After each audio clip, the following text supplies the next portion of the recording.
here. So you'll see that notice on your screen. Just gotta clear that by pressing got it, and you should be streaming.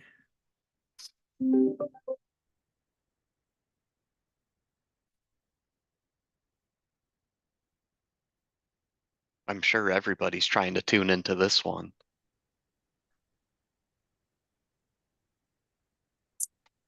Well, you never know. What's more exciting than a Muni hearing? This is how I wanted to start my Some of day. them are exciting, don't worry.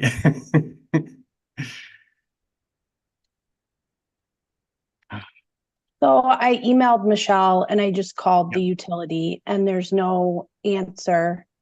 She just joined us now. So Okay, good. Yeah, Okay. whatever you did, it worked. Okay. We'll just give you the credit for that.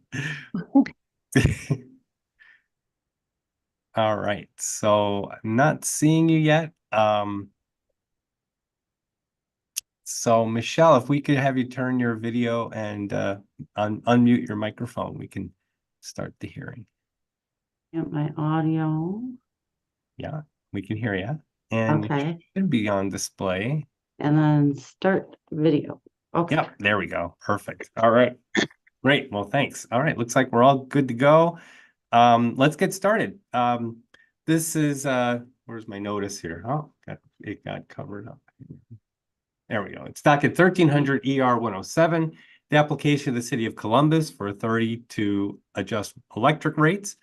And this is Michael Newmark, the administrative law judge for the PSC. We're connected through Zoom, and we have the utility, its consultants, and commission staff in attendance. We've made the connection available to members of the public, so they may attend, but we do not have any connected at this time. What we're doing here today is creating the record in the case. That's the documents we identify and verify under oath as exhibits, and any comments we receive live from the utility, commission staff, and members of the public. Should any members of the public join us before we adjourn. We're also collecting written comments from the public, and they are due Friday, January 26th. They can be filed on the commission's website or mailed to us by U.S. mail. The details for doing that is on the notice of hearing, and you can see that on the screen share, the instructions for that. So it'll also be on our YouTube live stream and recording for people to review. So like I said, we're creating the record. The record will include those documents and the recording. We'll forward the record to the decision maker in the case, who is Christine Nieto, the division administrator for the Division of Energy Regulation and Analysis. So the administrator will review the record and make a decision. Then a written order will be issued. It'll be emailed to the utility and posted on the commission's website. So that's my spiel. We can get started with verifying the utilities documents. And I do have the list. I just modified this list that I received from commission staff by giving us some bullet point numbers here, just make it facilitate this a little better. So we have 19 documents from the utility, and we have the notice to customers, number 9. The other documents appear more technical in nature. There's another notice of hearing, number 18. But as far as the rest, there's no resolutions or other official filings from the city. So we can break out the verification with doing the notice of hearing first, and then the more technical documents second. So who do we have in attendance that can verify the notice of hearing? I will do that, Mallory from WPPI. Okay, so you just verify all the documents? Is that? I can verify all All of right, them. great. Makes it easier. All right, so we have the 19 documents on the screen share. Can you see that? Yep. Let me swear you in first, and then I'll ask you the next question. Okay. Raise your right hand. Do you swear or affirm to tell the truth, the whole truth, and nothing but the truth? Yes. Okay, and just state your name for the record. Mallory Clevin. And what's your relationship with the utility?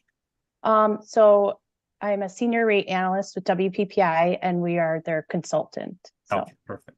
So you can see those documents on the screen share. Is that right? Yep. And there's 19 documents total. Are you familiar with those? Yes, I am. And are they complete and correct to the best of your knowledge? Yes, they are. Okay, great. Would you like to add a comment? Yeah, the only comment that I have is, document 8 and document 19 are two requests that were just filed. Well, 19 was just filed recently, but 8 was a while back. Mhm. That just we would request to be incorporated into the final order because they were not included in the PSC exhibits. Okay, all right. All right, so anything else you'd like to add? That's it. No? Okay. How about from the other utility representatives? Any other comments from the utility? No, not at this time.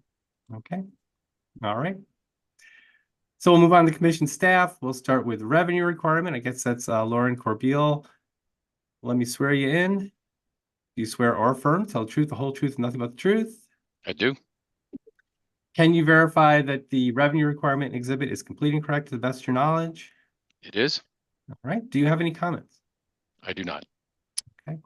And cost service studying rate design, Tyler Mumans, do you swear or affirm, tell the truth, the whole truth, and nothing but the truth? Yes, I do. And can you confirm that the cost service study and rate design is complete and correct to the best of your knowledge? Yes, it is. All right, any comments? Yeah, I'll just comment in response to Ms. Cleven's comments. Commission staff has no issue accepting the proposed changes associated with item 8 and 19. Okay. So at least commission staff will propose to include those in the final order. Okay, great. Sounds good.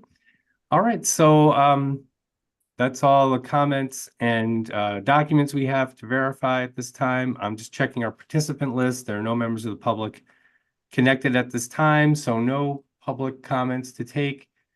We'll still accept the written comments up until Friday, January 26th. So yeah, if we get them, you'll see those accepted for the record.